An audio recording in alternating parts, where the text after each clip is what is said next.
And for the first match of today, we're going to have two very exciting contenders. For the first of these, we have a savage team dominating the SEA Regionals, a team with the strength of the Tigers!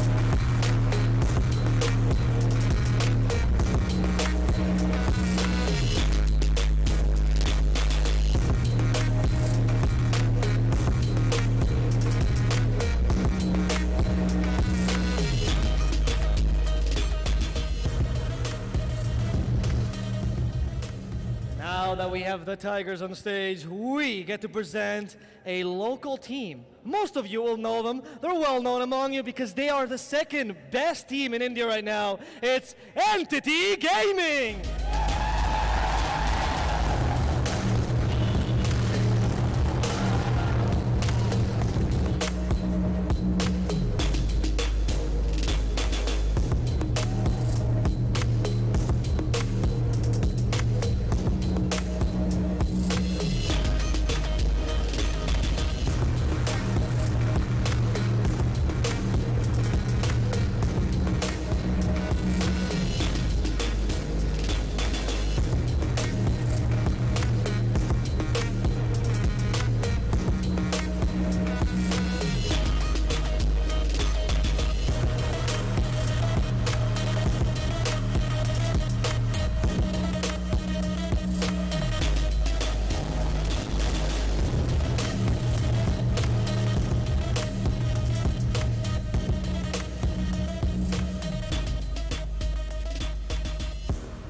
Hello and welcome to the Cobx Masters. Thank you very much, Mr. Swordfish. That was it was something else. It's his first performance. We'll give him that one. The duet with Pinder was good, I've got to say. Yeah, it was well acted out actually. Very Cringing well and giggling at the same time. So it's really exciting actually to be here in Mumbai for the first tournament of this stature. Both international and local teams battling it out. It's going to be something else actually. Pretty monumental prize pool as well, especially for the region. 200,000 split between Dota and CS:GO is for these kind of teams very, very large amount. It's huge, honestly. And for me, I was always secretly a bit of a CS fan. Oh, so yeah. to be in an event with both of them, it's really hype actually. I really enjoy that. Yeah, it's really great. It's you just don't. I mean, all esports is great, right? I mean, we all love Dota, but this is maybe a bit of a CS:GO waiting room, and I count myself among that particular audience as well. So It's a love-hate relationship with Dota, I think. yeah, like. See, I enjoy CS. You told me to go. I love and I hate Dota. I'm just rolling with it, right? Okay, that's fair. This intro from the guys got me hyped. I'm ready to go. I'm ready to talk about these teams. I'm ready to watch some CS:GO later, to see some people clicking heads. Let's talk about the first series, right? We have Entity. These are let's focus on them at the start. Best of one round robin. Group stage to kick right? things off. They're underdogs in skill, but definitely not as far as the crowd is concerned. These guys are well behind Entity, and it's great to see it, right? In this best of one format, how can Entity like play against a team like Tigers? What do they need to do? Maybe there's a player to look out for or a strategy to follow up on. I think in the most recent patches of Dota, one of the greatest things you can do as an underdog or as one of these teams which doesn't have a massively star player or a defined style or strategy is to play that 5-man. Get some sustain, push towers, get roach, just hit your timings, basically. Play that 5-man game and try and whittle down your opponents. Because I think very often if you try something a little bit cheesy, teams of this caliber know how to counteract this, especially during the draft. So stick as a team, play that cohesive game. Yeah. So, Mr. D Drop. Yeah, I agree. You actually casted them in the did, qualifiers. You know probably the most about this team out of everyone here. Yeah, there's not a lot else to find about them, unfortunately, on Liquipedia and whatnot. It's also one thing, Luciano and HMI coming in from the Philippines, standing in for them. So it's, but I'm pretty sure they're still going to get the same home crowd advantage with the rest of the Indian players. So what type of heroes did they like? What's their play style? Are they aggressive? What's the game plan? So from what I remember, I have I haven't actually noted down the games. They also went on tickets on Lord Dodobuff to help me remember. You're So grand. it's, Go off feeling. I remember seeing a Viper, so... Oh, God. the Viper, I remember that. But beyond that, nothing too fancy, nothing too crazy. Mostly meta kind of stuff. I do remember the series, though, the way it went. It was up against ROG Titans. And they were the ones that I considered like also pretty high up there, like the second slot behind Signify in the Indian region. I do remember them from phase 1, for example, and they did very well. They were crushing the opponents in their city. But yeah, they actually lost 2-1. The first game, that was kind of hard fought, a bit of back and forth, but ultimately pretty solid performance from Entity. Game 2, they just got wrecked in 20 minutes. Was it something to do with the draft, maybe? I have no idea now. It was not that I could identify. It was just... The lanes went I don't know poorly. what That's happened. always, Yeah, that's always the basically, yeah. response. Lanes went poorly. and That's the go-to. Yeah, but they brought back in game 3 in the same type of game as game number 1 was. So it's they certainly have some fighting spirit. Okay. And I think you need to leverage that. You You're the need it, underdogs. right? Yeah. You're the underdogs. You need to leverage the maybe a bit of surprise factor, but mostly what Gareth said, right? Just pick solid heroes, pick solid lanes. Start with the lanes. Every game has a laning stage, and every game has a late game, right? So you gotta draft properly, pick stuns, try and press all your buttons. All right, we're done here. I think one thing to note is that Entity have been around for quite some time, and The org is itself, right? exactly, and they've tried a couple of different things. In Dota, it can be hard to keep a roster together if you get star players in, and they've gone to grassroots. They've gone to pick up Indian players. There are a couple of Filipinos in there, but they're looking to the local scene and trying to build them up rather than bringing in foreign players from Europe or America, for instance. I really like that, Yeah. honestly. I like keeping it concentrated and building up your own scene, because otherwise, You build a brand, you build connections with the viewers, the players, everything all together. and it gives all these guys here someone to cheer for, right? Like, Yeah, seriously, it's awesome. It's good that they went back to that. I mean, they had also a bunch of international rosters, Entity. And this one, they freshly picked up after they qualified. They qualified on the name Almost There. And then they got there, so now they're Entity, which is kind of good. That was the end goal. Yeah, but also, like way back a few years ago, the current Signify squad was also signed in by Entity. So they kind of went full circle, let's go back to roots, go back to... Okay, so go back to on the- one yeah. side we're talking about grassroots, we're talking about these teams that are still developing, and then on the other side we have these seasoned veterans who've been there since the start. it's a Like, you massive got contrast. 1437, you got Dendi, like these are names that have been known throughout the time of Dota. I mean, even Raven standing in for them. He's been around since the original TNC. He's been around a long time in Southeast Asia, and he's solidified himself, in that kind of top 5 carry players. But now he started shifting roles, trying to find a new slot in these teams. And even though he's just standing in here, it's going to be interesting to see where that road leads him. He's quite the big gun to bring in. Yeah. Oh, yeah. If you're talking about stand-ins, and you're like, oh, we've got Raven standing in for us, I'd be afraid. Especially, your Entity, you're coming into this event, and their lineup was already really strong, right? And then a big name like Raven, it's got to be tough for them, right? Let's look at it from the other side. Your Tigers. Is there anything you change, or do you just do things by the book? How do you approach a best-of-1 game like this? They've been struggling a little recently in the online qualifiers for the minors and such. I feel like they have to take a little bit of a step back and kind of readdress how they play the game. 1437 is an amazing captain, an amazing drafter, but very often with these star-studded players, it can be difficult to slot them into the roles that the captain wants. Finding a position for Dendi where he feels comfortable. And honestly, these recent patches where you've got Guardian Greaves mid-heroes or heroes like Kunkka, etc., where they're able to kind of tempo control, Dendi is exceptional at doing that kind of playstyle. So it's pretty much one of these patches for them. Hello everybody and welcome to TNC Tigers versus Entity Gaming, our very first opening match of the Cobx tournament. For those of you guys who are, well actually we're just talking to the stream right now. So we are going to be heading into our first match. The draft is already underway, so hopefully we'll be able to cut to that shortly because this is definitely going to be an interesting match. We've got TNC Tigers, who are probably our top seed of this tournament, matched up against Entity Gaming, who are probably the bottom seed simply because they had to go through the open qualifier.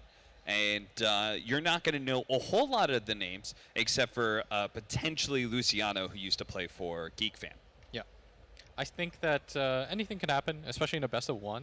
Although Tigers, I think, is very favored to win, you really never know with these kinds of things. Like, best-of-1s are always just They're very coin flippy, especially if the teams are within at least like 70-30 Yeah. in terms of skill. You're going to get some pretty wild matchups. And just the way that things shake up are always just a little bit odd and a little bit different.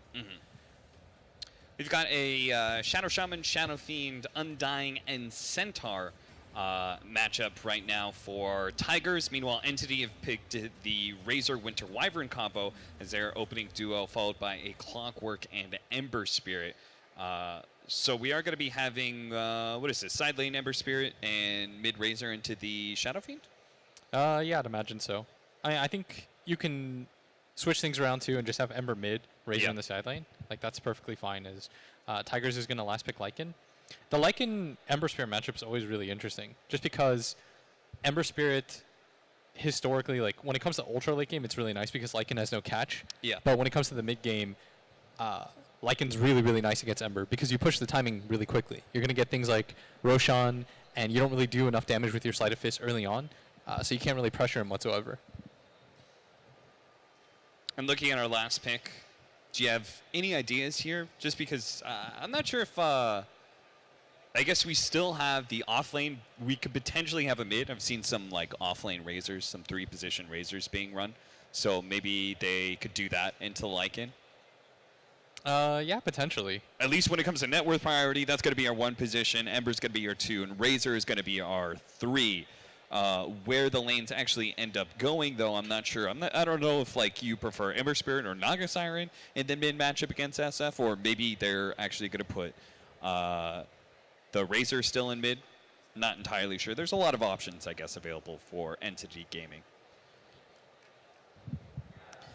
And I guess right now, I think if you're Tigers, you probably don't want to take this late game whatsoever. But they have really good high ground potential. Like Shadow Fiend, Shaman, Lycan Wolves, even Undying Tombstone. Like, they have a lot of different ways to push and take Lay team down fights. Tombstone, lay down wards. You've got all of Lycan's army running up into that high ground. This is definitely going to be tough for Entity to... Maybe that's why they chose the Naga Siren specifically for that, to try and slow down the game and do a lot of split pushing. That is what their team is going to be pretty good at. They've got a lot of pick-off potential between Clock and Ember Spirit, and they've got a lot of split push between Ember and Naga. They definitely need some strong lanes, though.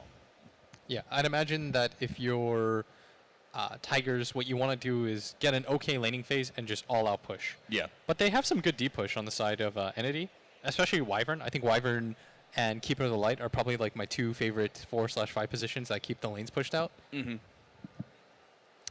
All right, we're going to head into our first match here. TNC Tigers versus Entity. I sense a connection. Thank you very much, everybody here in the crowd, for bearing with us through all the technical difficulties. We are very happy to have all of you guys here. I loved all the energy you guys were bringing as we opened up this tournament. So we are going to be having the Centaur Shadow Shaman as our 3-4 heading into the offlane for TNC Tigers. It looks like right now they are going to be having the Ember Spirit mid against the Shadow Fiend. How's that matchup? So in the early lanes, it's really hard because his double raise just instantly kills you. Like, it gets rid of your Flame Guard off the bat. Right. But once you're like level 7, it's really nice for Shadow Fiend. It's one of those things, though, that like it tapers off at some point. Because at some point, as a Shadow Fiend, you don't really have the tools to kill an Ember Spirit. Yeah. So for the laning phase, it's going to be good for the Shadow Fiend, but at some point in time, the Ember Spirit is going to become a significant threat. We're going to be having a bit of an aggro tri-lane coming out from Entity, it looks like, with the Clock Wyvern Bull sitting behind the Razor. Now, they are going to try and get some damage stolen away from Razor. Now, here comes the Clockwork in with that battery cell. He's going to be able to slow down 1437. 1437 has pretty much given up his life here to try and go for the bounties. He's been slowed down so much that Luciano should be able to just nail into him, as he doesn't really have the superior movement speed, or maybe he does. Actually, Clockwork had 10, 11 more movement speed than the Undying, but didn't feel like he could catch up. So no first blood going to happen just yet. We're going to have the fast rotation of the Wyvern, so they're not going for a full tri-lane, which is kind of expected. I don't think you would want Clockwork or Razor in a tri-lane. Both of them are desperate for experience. They're just going to use this Razor to try and keep the Lycan down as much as possible. Yeah, in this mid lane, you see that Dendy's actually opted to go for a Raze's level 1. trying to just lane dominate from the get-go. A lot of people do this just because they think that you're not getting CS anyways with this hero early on, so you might as well just skill it up. You get a mango off the bat, and it looks like he's even going to go for a bottle, which is a little bit rare in this matchup, but I mean, it's already kind of paying off. He's got 4 CS off the bat. Eats one of his mangoes, still has plenty of mana to go through, and you can see it is working out for him. He's pretty much just dominating this CS in the mid lane, has gotten his level 2, and the creep wave pushing into the tower has left the Ember Spirit level 1 for so long. And this is exactly what you want to do if you're Dendi. Just apply pressure in the laning phase as much as you possibly can, because you kind of want to dominate this matchup. Like, at least for the first like 3 waves, it's really weird for Shadow Fiend, but then it becomes really nice for him once you get some levels. Yeah. So I think that's what he's kind of prioritizing right here. Meanwhile, our Razor versus Lycan matchup is actually going okay for the Lycan. Raven's doing really well in getting CS with the Wolves, even if his damage is being drained away at times. Luciano feeling like he can't really pursue, just because the Wolves are oftentimes hampering him while he tries to chase the Lycan, and then, as I said before, the Lycan is getting a lot of CS through the Wolves. Our top lane matchup we haven't really talked a whole lot about, but it's simply because it's probably going to be a pretty boring lane. Naga Siren lanes are not really... Naga Siren in general for the game is not known for a whole lot of fast-paced action. Yeah, I think Velo's going to get pretty good farm, though, up here. Yeah. This is a lane that doesn't really scare him. And as an off-laner, most of the time, the laning matchups just depend, like, can they actually kill me? And if they can't, then I can just kind of sit here and farm. Plus, Centaur's got one of the best base damages in the game, 68, and the Culling Blade. And a crazy good animation as well, right? Yeah. As this bottom lane. Battery assault going off, having to chase away that Clockwork, 1437. The strength versus strength support matchup, very favorable for this Undying, it seems. Clock's just kind of a pretty lackluster support. Actually, top lane. Looks like we may be seeing our Naga Siren go down here. Zephyr's going to cut through the tree, see if they can actually catch him out. Vela's going to spot him, but it's going to be a bit too late for him to go for the stomp. Our Naga Siren didn't actually go back to base either. If he guessed it, he would have gotten it, but he would have had to just blind go for it. Yeah. And as a result, just going to sort of walk away. No problem here as Velo continues to push forward. And this is what you get, Centaur versus this Naga Wyvern lane that doesn't really harass out. I sense All he had to do is survive early on, as Naga going to continue to get pressured on the tower. As Velo is now going to skip the creep wave, just up his farm. And Zephyr has already pulled the hard cam too, so that's going to deny a lot of farm. That is going to be your first blood, though. Luciano was able to chase down that Undying, who's been so pesky in the laning phase, preventing them from really pressuring Raven. You could see as a result, Raven, thanks to all that space, is 17-7. Yes, Mun almost dying here to Dendi mid. He's got to be careful. Level 5 to level 4, he's got a really nice level advantage. And going for the option of going for the bottle has paid off quite nicely for Dendi. As 1437 decides he's going to TP mid, as Zap's just going to grab the rune, and most likely this Ember's just going to continue to get zoned out. Not a whole lot of options here for him as he even gets his salve canceled. As the raise hits, he's out of mana. He's got to be careful about this. Yeah, even just the physical damage could be enough to kill him there. Now he's been completely zoned out of the lane. Dendi's done a really good job. And that all comes down to the fact that he went for the level 1 raise first. Zoned him out quite nicely, and it's now paying off quite nicely for him.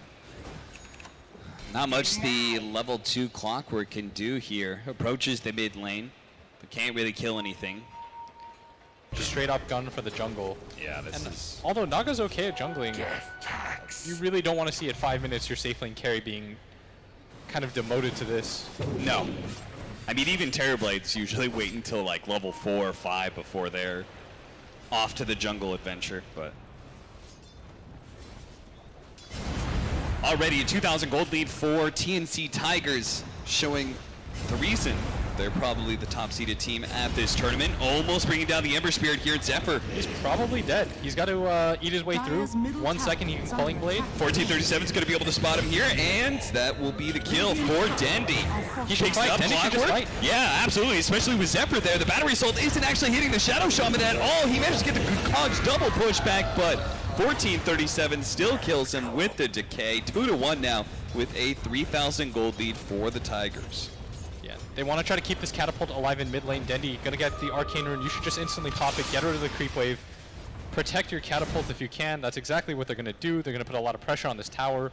Remember, the basis of their strategy is, even though they might not have the easiest catch, you know, just take towers. There's not a whole lot that they can do to defend, and we're already seeing that here without the level 6 from Shaman, but the Tombstone laid out. The Wyvern going to try and deal with the Tombstone, does get healed up. The last shot will be able to take him, but now he's gotten too close. In space of the Shackles, nice Cogs though. That's going to be able to stop that Shadow Shaman. In fact, the Battery Assault, if it keeps on taking on a Zephyr, they might be able to get this kill. Looks like with the Flame Guard, they will be able to run him down. They protect their mid tower and manage to get a kill on a support. All very important. Meanwhile, you could see we're having 1v1s in both of the side lanes. Luciano actually getting kind of stuck in the trees at bottom, as we've got a Lycan with Helma Dominator already. Yeah, and his farm hasn't been hampered whatsoever. I mean, the Razor's doing quite well for himself, but it's really this Centaur versus this Naga Siren, who the majority of her creeps are just from these neutrals, and Velo's already pressuring this tower. If you're Entity, you can't just afford to let these side lanes die out. But Mun, who's still only level 5, does manage to get the kill on Raven, but it is turned around by 1437, and thanks to the Helma Dom creep, Clockwork is just going to have to TP back to base. Yeah, Dendi's going to lay into this mid tower. They brought Zephyr over just to absolutely ensure that they're going to grab this one, and Mun's got to be careful here as he's getting quite low. Last hit goes to Dendi. He's going to go for the Arcane Boots, which most likely means the Greaves, which would lend credence to our early game strategy that we foresee for them. Yep. I don't even think if you're Velo, you can just probably straight up go for a pipe. You can just go pipe Greaves in the game at like 20 minutes. Yeah. Just become that kind of like unstoppable force. Yeah, it really helps sustain. That they were able to get the mid tier 1 and top tier 1 towers at the same time. Like now their sustain is quite good. Dendi's going to come over here to clear the stack. First raise comes in. Zap's trying to do something about this. They're going to be able to get the Shackles. Clockwork double raise. That Centaur Stomp doing a little bit of work. Zephyr is going to be chased away. Looks like they will be able to protect this stack as well. Entity doing what they can to stop the bleeding here, but Luciano's going to be run down. Raven managed to get him with the ensnare, and he knows he can't really do anything to get away. Thought about going for the Tombstone, realizing even that was too tanky. That was so unlucky. Mid lane, Dendi just continues to shove it out. He's going to go for this Illusion Rune at bottom. Doesn't really do anything for him. Not really a kill rune. And this Ember Spirit, who just finishes boots, really in struggle city, is now Dendi's going to make the rotation down to this bottom lane, meet up with his Lycan, who's got the Helm of Dom. They're going to grab all the tier 1 towers in the game now. Manage to grab Velo with that Clockwork Cogs. Velo will eventually be brought down here by the 3-man gank. Do you continue going bottom? Yeah, probably. I mean, you already saw 3 heroes at the top lane. You might as well just keep on moving this gigantic army that Raven has. Well, nope, they're not going to go for it. Feeling like maybe they've just forced heroes to rotate around. Don't need to try too hard. After all, it hasn't even reached the 10-minute mark, and we already have all the outer tier 1s dead. And Dendi just keeps on hampering every bit of farm available for Entity, keeps on invading those jungles, keeps on taking those neutral creep stacks. Yeah, this is making it really hard for this Ember to recover, who's still only level 6. They're going to get some wards more aggressively near this mid lane area. You probably need to get Zephyr at level 6. Dire are scanning. Even though he's quite close to it, I'm still down for him to grab the tome. And they're just going to go in for Roche. No, you can't do this without your Lycan. As Raven's fighting Luciano at bottom, he's gotten a lot of his damage stolen. We'll be able to stay ahead of him. Good body blocking there with the Lycan Wolves to make sure that the Razor couldn't get too close. I mean, you're essentially just like ahead of schedule in so many ways. Yeah. The fact you've taken all these tier 1 towers, you're not actually ready. Your push lineup is not ready to go yet. You can't go and just take tier 2s. So TNC Tigers are going to have to, buy a little bit of time, I'm sure, and continue to farm up. Then they could take Roche. has mid lane. Double chains. Chain on 2. Oh, this is going to be a good setup. The Clockwork comes in, trying to finish off 1437. Does manage to get away thanks to that Centaur ultimate. What a Winter's Curse, though. Laid out to the back line, but the Shadow Shaman wards are preventing Entity from getting up into that high ground. Same goes with the Tombstone. As you can see, even at the bottom there, their Ember Spirit is still being hampered by all those zombies. Already down to 100 health. Needs to be able to jump away to his Remnant. Gets over to the high ground. Gets over to his Shrine to heal up to full. Can they still protect their tier 2 tower? With the Shadow Shaman wards and Tombstone out of reach, looks like this push is going to be slowed down considerably for TNC Tigers. And that was a really nice initiation by Zap. They just don't really have the damage quite yet. 5 to 6, 6,000 gold lead. 11.5 minutes in. It's Dire's top tower looking pretty is rough under for attack. Entity. But at least they do have that late game.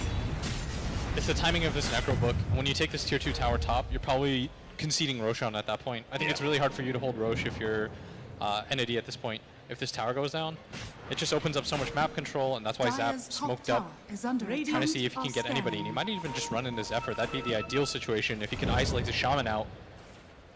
He's going to run to the Centaur, baby. Yeah, that's a good Cogs push back. Velo going to be completely isolated here, having all his damage stolen away by Luciano as well. Dendi, they have to realize there's no way they can stop this Centaur from dying, but he came in for this.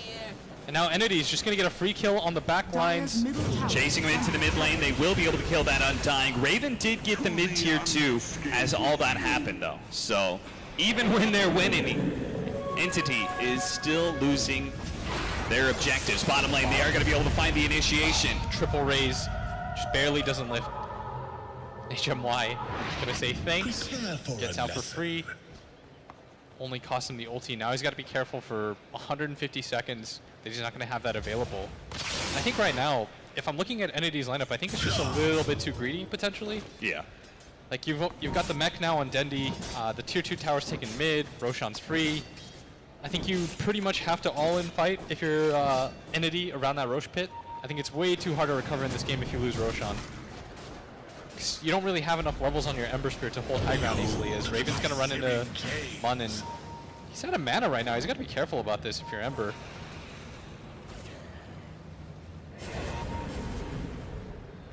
Again and again, they just keep on being chased back to their fountain, having to heal up, conceding more and more of their jungle, and eventually that's going to be another tier 2 falling as Raven is setting up on it now. They're just going to all-out assault you. You've got Tombstone almost maxed on Dire's top tower 1437. has fallen. I'd really prefer it if they didn't just go for this high ground. I think you can just get Roshan for free without even having to pop wards, but like, I think they're going to find they're just going to get spammed out. They're going to pop They're trying everything. for it. Tombstone gets we go. laid out. And Entity are going to be pushed away. The Shadow Shaman wards are out. They need to find a way to be able to deal with this, but there's just so much stuff in the way. The Razor is trying to deal with the Tombstone, but gets chased away by the Centaur. That's a tier 3 already dead. Finally does manage to kill that Tombstone, and they're going to be able to farm the Serpent wards, but Bottom tower has fallen. that is exactly, I mean, Tigers got what they came for. They got the tier 3. They can back up, take the Shrine now at their leisure. And I just keep on looking back over to that Naga Siren, trying to gauge when she's going to come online. Still does not have the Diffusal Blade, though, which is critical for the new era Dire's of top Naga tower Sirens. has Yeah, fallen. this SF's going to have Greaves. The pipe's pretty much done with this creep wave. You've got Necro 3 coming out. I don't really know where your damage is coming out from if you're Entity. Like, your Ember Spirit at 15 minutes still doesn't have drums even. So the amount of damage that he does is quite lackluster. Doesn't even have his level 10 talent to boost things up. And so Entity's going to go all in for the smoke. I think they want to just extend this game as much as possible for HMY, who just about barely has his ultimate off, and they're going to run into the entire team here. The ideal situation is to be able to split them up, maybe just catch one. Catching Velo here would be okay, but... Oh, no! That is a hook shot blocked by Luciano. Maybe it's for the best, because this may not have been the team fight they were looking for. As you can see, Velo popping a Stampede, knowing that they had the advantageous position there. I mean, it was an okay attempt, just that hook shot being blocked off. Oh, maybe they're actually going to find Zephyr here. They spot him out with the wards and will be able to get the slight chains onto him. He had a 4-staff, though. And with the chains only being level 1, he's very quickly going to be able to get back to this tier 1 tower. And our Ember Spirit going to have to give up on that chase. And now it's going to be the Winter Wyvern who's going to be potentially run down here. A lone zombie is after him.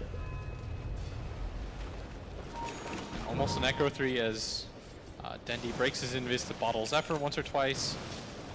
Really like to see them try to go for Roshan. I think maybe they're just worried about Wyvern pulling some shenanigans, so they're trying to get map control out. Or even go for this tier 2 tower and grab the shrine. It's always scary doing Roshan into heroes like Winter Wyvern. We got Clock for the vision, I Naga guess. Siren as well. Yeah. So first, Tigers are looking for a fight. Gonna push in that bottom lane, head for the tier 2. Generation.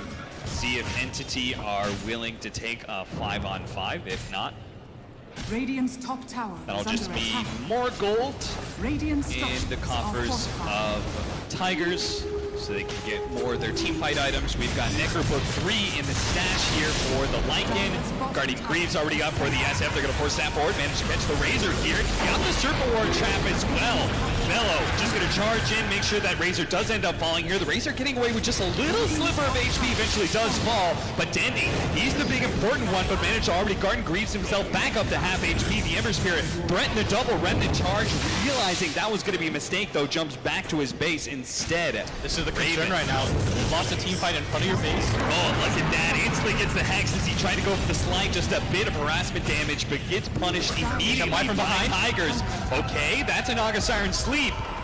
But what are you going to do with this? They're going to deal with the Tombstone immediately, but they don't really have any ultimates available. No Winter's Curse. Hookshot not up for another 25 seconds. Ensnare up onto Bello, managed to get the stomp, trying to get forced away from Luciano here, who's going to be hexed up. Just can't get far enough away. They're going to drain all of Bello's attack damage. It looks like they should be able to catch him. Yeah, he's almost certainly going to die for this, but they grab another tier 3. Zap had a buyback for this too. Are under attack. You've got a 10k lead, it's Radiant's very top smooth. tower is under attack. I mean, this kill is just taking forever. Finally, they do get the ensnare, and they are going to be able to get it back over to mid lane, though. Ember Spirit trying to chase down 1437, lost his Flame Guard. There goes a lot of his damage against that Undying. He's just being chased around.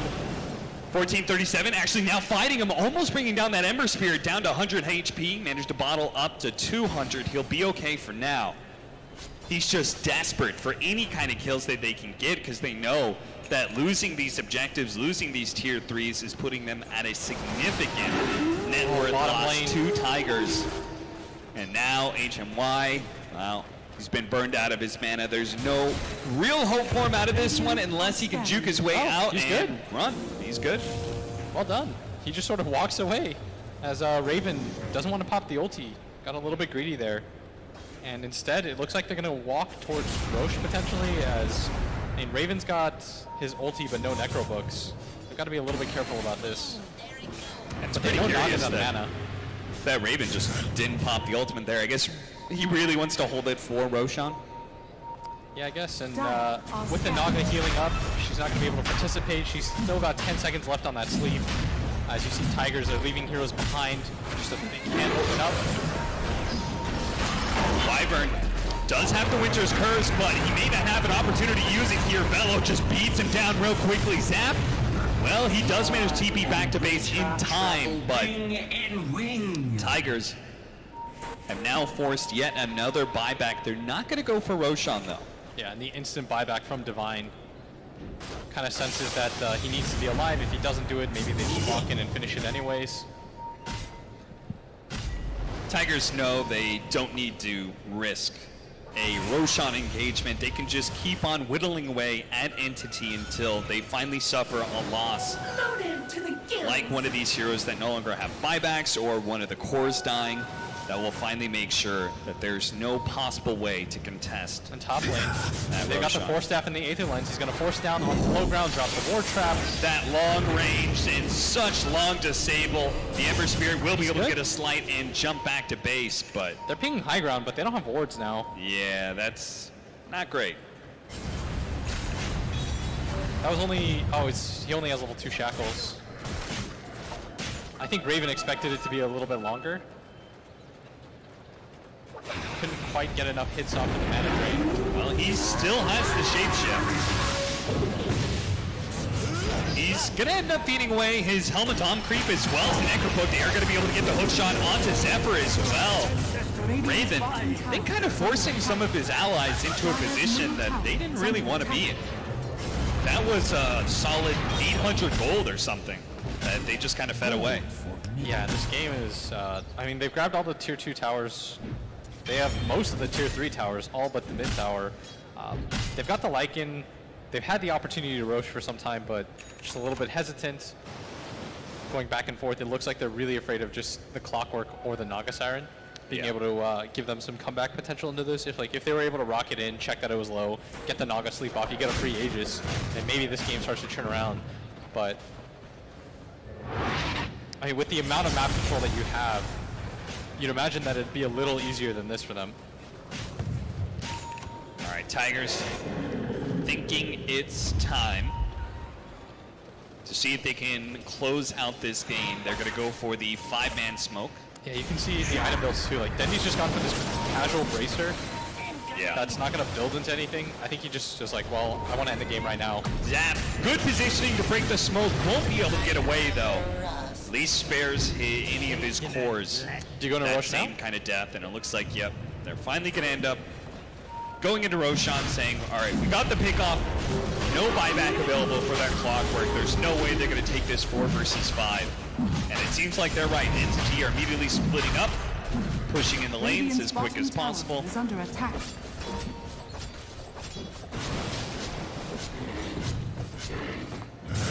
Naga Siren is going to be going for Hearts as a 3rd item after Diffuser Blade and Yasha. The Radiant. Just trying to tank up as much as possible so the illusions don't instantly die. Yeah, to- Dendy now has a casual circlet too. Okay, okay. I'm for it. Real casual items. Just stat up, don't really build into anything, doesn't need to. He's gonna want to hit his level 15 talents, help his team out with the presence aura affects the buildings. I'm actually surprised how underleveled he is. I Yeah. guess he's been running around 5-man with his team for quite some time, but his level and item progression has really sort of dropped off. Yeah, he has been slightly eclipsed by the Naga Siren in net worth. There is still Raven very far ahead of everybody else in the game and is going to be having an Assault Cuirass here very soon. So there is real, like, no rush for Tigers, I don't think. They could wait for the AC and the level 15 talent on the Shadow Fiend if they really wanted. That would be a significant amount of minus armor to the Look at buildings. Raven though, he's just pinging go high ground. But the rest of his team, they've got to connect to him. He's popped the Necro books, and I think he's just trying to get rid of Ward Vision up here potentially. Dire's Go for the bottom Shrine, shrine is and under the Shrine attack. will... The Shrine plus these Ancients will finish up his AC for him too. Dire's bottom shrine has fallen. They're going to be able to deny any of the vision from Entity and get some high ground vision themselves. Radiant's top tower is under attack. There's a nice push coming in from our Ember Spirit in the top lane.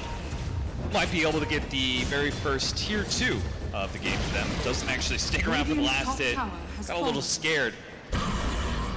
He's got to get back to base and quick, as there is a giant army of creeps who are held up, piped as well, so it's going to take a little while for them to be able to eat through them. And look at that attack speed go. They're finally forced to use the glyph here. The stomp comes out from Bello, managed to hold that Razor wards are in its dead. place, and the wards got cleaned up pretty quickly. Zap's got to be okay. Whoa, the Razor actually long range shackles the Winter's Curse. Oh no, and he used the sleep as well. Dendy, he may just be able to survive because of that. Dendy managed to get back thanks to the Stampede. Now they're going to turn back and kill Luciano as well as that Naga Siren. What a blunder there from Entity, who had a sick combo. Dire's bottom That tower Winter's has Curse, fallen. it was a Dire's beautiful bottom laid tower out one has from fallen. Entity, but got interrupted by the Naga Siren. Zap just goes down to the Necrobook minions. Not much he can do. I sense a That connection. is so rough. They had that kill 100%. Yeah. Like that's where you come back into this game. Dendy goes down.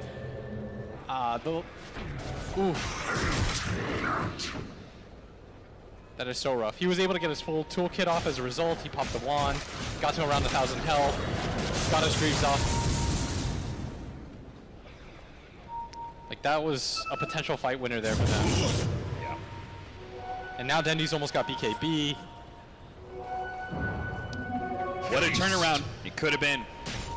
But instead, it is Tigers with the 14,000 net worth lead. They've already taken that tier 3 at top lane, so it looks like they're just gonna sweep on through the map. Once again, have this superior vision game. Oh, Zephyr. He found the pickoff. Hex first onto the Ember Spear. Didn't really wait for his allies to get close. They still might be able to get there just because of the long range shackles, but feel like he maybe prematurely popped that invis that he had. Raven not really caring. Once again, he's just going to go for the high ground, pops the Howl. Look how quickly that army can take down these buildings, especially with that SF aura. They're saving their wards for mid. Being a little bit greedy here, but they want to try to end the game with this. As Raven's going to pop the Wolves again. And now they pop it for this melee Rax. I like it. Just grab it down. Raven gonna be caught here. Oh, okay, there goes that song. They're gonna drain all the damage away from Raven with this combination. Now they do have a decent spread out. There's gonna be double chain. Stampede goes on. Zephyr trying to get away, but he's still locked in by that ensnare. So that's gonna be the first step. Immediate buyback from Zephyr. Raven's gonna pop his ultimate. HMY trying to battle with Dendy right now, but taking too much magic damage. Brings Dendy very low. Luciano might be able to finish him off, but the Glimmer Camp is allowing Dendy to be able to get away, and he managed to juke Luciano completely out of there.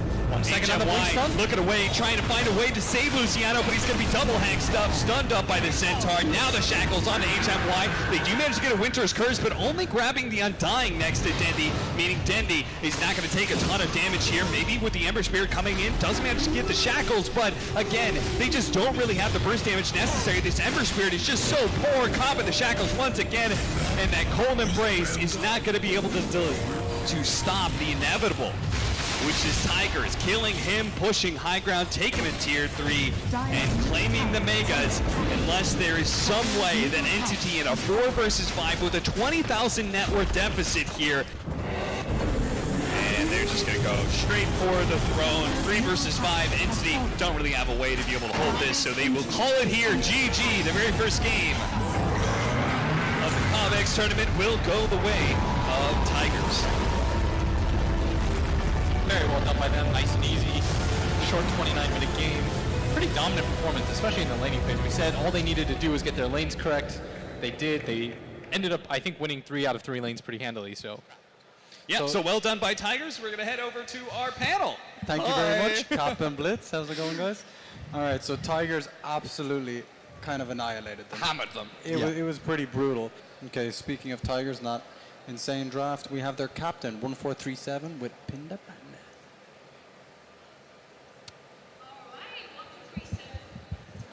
That was incredible. Very aggressive. We've heard the casters talk, but we want to know your thoughts right now at this moment.